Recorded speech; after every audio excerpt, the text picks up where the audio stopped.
அஸ்ஸலாமு அலைக்கும். Hi friends, welcome back to my channel. இன்றைக்கும் ஒரு இன்ட்ரெஸ்ட்டான வீடியோனோட உங்களை சந்திப்பது மிச்ச சந்தோஷம். வீடியோ போகிறதுக்கு முதல்ல புதுசாக பார்க்க மறக்காமல் சப்ஸ்கிரைப் பண்ணி வச்சுக்கோங்க. பக்கத்துல பெல் பட்டன் அழுத்தி ஒரு ஆப்ஷனை கொடுத்து வைங்க. அப்போ தான் உங்களுக்கு நோட்டிஃபிகேஷனாக வந்து சேரும். இப்போ இது வந்து என்னுடைய 7வது இஃப்தார் வந்து அன்றைய நாள் சஹர். சஹர் வந்து ஒரு சிம்பிளான சஹர் மெனு தான். இப்போ இஃப்தாருக்கு வந்து கொஞ்சம் எக் பப் செஞ்சிருந்தேன். இதை தனி வீடியோ வந்து அப்லோட் பண்ணியிருக்கிறேன். வீடியோவில் போய் செக் பண்ணி பாருங்கள். எக் பப் நல்லா வந்துச்சு. அதை தான் உங்களோட ஷேர் பண்ணிக்கிறேன். அடுத்து வந்து ஒரு ட்ரிங்க் செய்யிருந்தேன். ட்ரிங்க்காக இன்றைக்கி எந்த ஃப்ரூட் எதுவும் இல்லாமல் லெமன் தான் செஞ்சுருந்தேன். அப்படி அடிக்கிற வெயிலுக்கு எங்களுக்கு டக்குன்னு இந்த லெமன் ஜூஸ் செஞ்சிடலும். ஒரு 2 லெமனை நல்லா கட் பண்ணி அதை புழிஞ்சு ஊற்றிக்கணும். ஊற்றின பிறகு இதோட வந்து நாங்கள் கசகசா ஊற வச்சு அதை அப்படியே வேறே எடுத்து வச்சிடணும். இப்போ நாங்கள் இந்த ஜூஸ் இந்த ட்ரிங்க்குகள் செஞ்சு நேராக ஹால்ஸோட ஃப்ரிட்ஜில் எடுத்து வச்சுட்டு எங்களுக்கு நோம்பு திறக்கிற டைமுக்கு டக்குன்னு எடுத்துக்கலாம். இதோட வந்து கொஞ்சம் தண்ணி சேர்த்து இதுக்கு சீனி அடுத்து ரோஸ் சிரப் சேர்த்து நல்லா கலந்துட்டுக்கணும். உங்களோட இனிப்புக்கு ஏற்ப நீங்கள் சீனி சேர்த்து கூட்டி குறைச்சி அப்படின்னு சேர்த்துக்கலாம். ரோஸ் சிரப் சேர்க்குறதுனால சீனியை கொஞ்சம் குறைச்சி சேருங்க.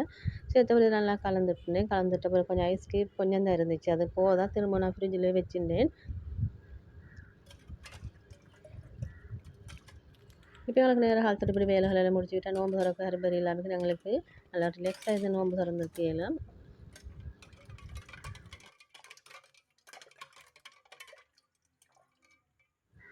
அடுத்தது வந்து இதோட வந்து கடற்பாசி பொடின்னு 2 லேயர் அதுவும் செஞ்சுருந்தேன். அதையும் எடுத்து ஃப்ரிட்ஜிலேருந்து அப்படியே வெளியில் எடுத்து இதையும் தனி வீடியோவும் போட்டிருக்கேன். அதையும் போய் செக் பண்ணி பாருங்கள். கடற்பாசி புடின் வந்து 2 லேயர் இல்லாட்டி ஒரு தனி லேயர் அப்படின்னு செஞ்சு எடுத்துக்கலும். நான் வந்து சாக்லேட் பவுடர் போட்டு அடுத்தது இந்த மில்க் இன்னொரு லேயர் போட்டு தான் செஞ்சிருந்தேன். அதுவும் நல்லா வந்துச்சு. அதுவும் உங்களோட ஷேர் பண்ணிக்கிறேன் வீடியோவில். இன்னொரு தான் எனக்கு அந்த 2 லேயர் பொடி நல்லா செட் ஆகி வந்துருந்துச்சு. இதுவும் நாங்கள் நோம்பு திறக்கிற டைமுக்கு எடுத்து எங்களுக்கு சில்லுண்டு எங்களுக்கு சாப்பிடலும். வாயில் வச்சோன்னே அரையக்கூடியது தான் இந்த டெசர்ட் வந்து. அதையும் கட் பண்ணி ஒரு சின்ன ஒரு பிளேட்டில் போட்டு அதையும் வச்சுட்டு இப்படி தான் இருந்துச்சு. அந்த கடற்பாசி பொடி பார்க்குறதுக்கு அப்படி அழகாக இருந்துச்சு. அன்றைய நாள் வந்து எங்களோட இஃப்தாருக்கு வந்து இந்த முட்டை பப்ஸ் அடுத்தது வந்து இந்த பள்ளிக்கஞ்சி வந்துருந்துச்சு. அதோட வந்து ட்ரிங்க்குக்காக லெமன் ஜூஸ் தான் செஞ்சுருந்தேன். அல்ஹம்துலில்லாஹ் அன்றைய நாள் இஃப்தார் இப்படித்தான் போணுச்சுது.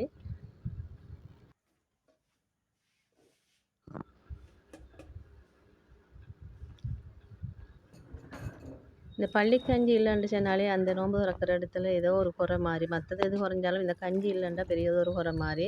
அல்ஹம்துலில்லாஹ் பள்ளியிலேருந்து கஞ்சி வந்துட்டுது. இப்போ எல்லாம் எடுத்து நாங்கள் நோன்பு திறந்துட்டோம். அல்ஹம்துலில்லாஹ் அன்றைய 7வது இஃப்தார் எங்களுக்கு இப்படி தான் போணுச்சுது. அப்போ சஹருக்கு வந்து எந்த வித ரைஸ் எதுவும் வச்சல. அப்போ சிம்பிளாக வேலையை முடிச்சோம்னு நினச்சேன். என்ன புள்ளல் வெறும் சாப்பிடல. இப்போ இதுக்காக வந்து வெங்காயம் சின்னதாக கட் பண்ணி எடுத்துட்டேன். இன்றைக்கி வந்து சாண்ட்விச் மாதிரி தான் செஞ்சு எடுத்தேன். பிரெட் சாண்ட்விச் தான் நார்மலாக சிம்பிளாக செஞ்சு எடுத்துட்டேன். இப்போ இது எப்படியும் சஹர் டைம் ஒரு 3 மணி போல் எழுப்பி தான் இதை செஞ்சேன். அதோட சின்ன பச்சை மிளகாய் ஒன்று தான் கட் பண்ணி போட்டுருந்தேன். போட்ட பிறகு தேவையான அளவு டின் மீன் அதை நல்லா சின்ன தூளாகி இப்படி போட்டுக்கணும். போட்ட பிறகு மிளகுத்தூள் உப்பு கொஞ்சம் லெமன் ஜூஸ் சேர்த்துக்கணும். அதோட வந்து ஒரு தக்காளி பழம் நல்லா சின்னதாக சொப் பண்ணி போட்டு எல்லாம் கலந்துட்டுக்கணும். எங்கள் சின்னவர் அந்த சஹர் டைமுக்கு எப்படியுமே சாப்பிட்றதில்ல. அப்போ அவருக்கு வந்து கேக் வாங்கியிருந்தேன்.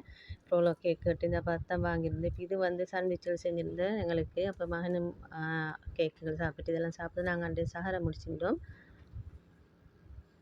இப்போ பிரெட் ஸ்லைஸ் எடுத்து 2 எடுத்து இப்போ இது எங்களுக்கு வந்து ப்ரெட்டை வந்து இதில் வச்சு எங்களுக்கு ரோஸ்ட் பண்ணி எடுத்துக்கவும் இல்லை. நான் வந்து ரோஸ்ட் பண்ண எதுவும் இல்லை. அப்படி அதில் வச்சு நல்லா ப்ரெட் 2 சைஸையும் வச்சு நல்லா மடித்து எடுத்துட்டேன். இப்போ 2 பிரெட் ஸ்லைஸ் எடுத்து அதுக்கு மேலே கொஞ்சம் சோஸ் ஊற்றினேன். சோஸ் வந்து தக்காளி சோஸ் தான். இது வந்து உங்களுக்கு இஃப்தார் டைமுக்கும் ஒரு ஸ்நாக்காக இதை செஞ்சு எடுத்துக்கலும். நல்லா ஹெல்த்தியாக செஞ்சு எடுத்துக்கணும். பொரிச்சாமைக்கு டீப் ஃப்ரை பண்ணாமைக்கு.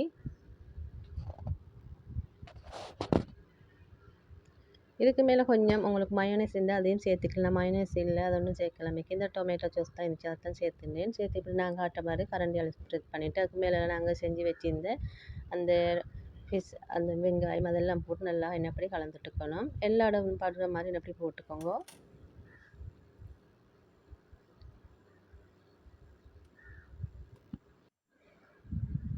இப்போ சாண்ட்விச்சில் வந்து நான் 2 மட்டும் எப்படி கட் பண்ணி எடுத்தேன். உங்களுக்கு கட் பண்ண அமைக்க அப்படியும் வச்சுக்கலாம்.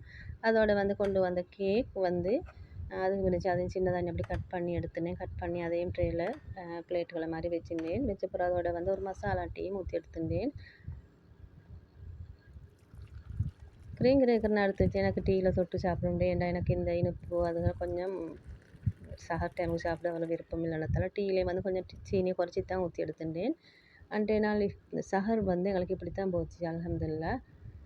அடுத்து வந்து இப்போ சஹர் டைமில் கூட நல்லா ஹெவியாக சாப்பிட்டா பகல் டைமில் நோம்பு கொஞ்சம் டயர்ட் ஆகுன்றாங்க. நானும் வந்து அன்றைய நாளைக்கு சும்மா நார்மலாக தான் இப்படி செஞ்சு எடுத்திருந்தேன். உங்களோட வீட்டில் சஹர் சாப்பாடு என்னென்னு மறக்காமல் கமெண்ட் பண்ணுங்கள். இன்ஷால்லா உங்களோட வீட்டிலும் இப்படியா இருக்கும்னு நினைக்கிறேன். சில நாளைக்கு எந்த நாளும் இல்லை. அல்ஹம்துலில்லாஹ் இன்னும் ஒரு இன்ட்ரெஸ்டான வீடியோ சந்திக்கும் வரை தேங்க்ஸ் ஃபார் வாட்சிங்.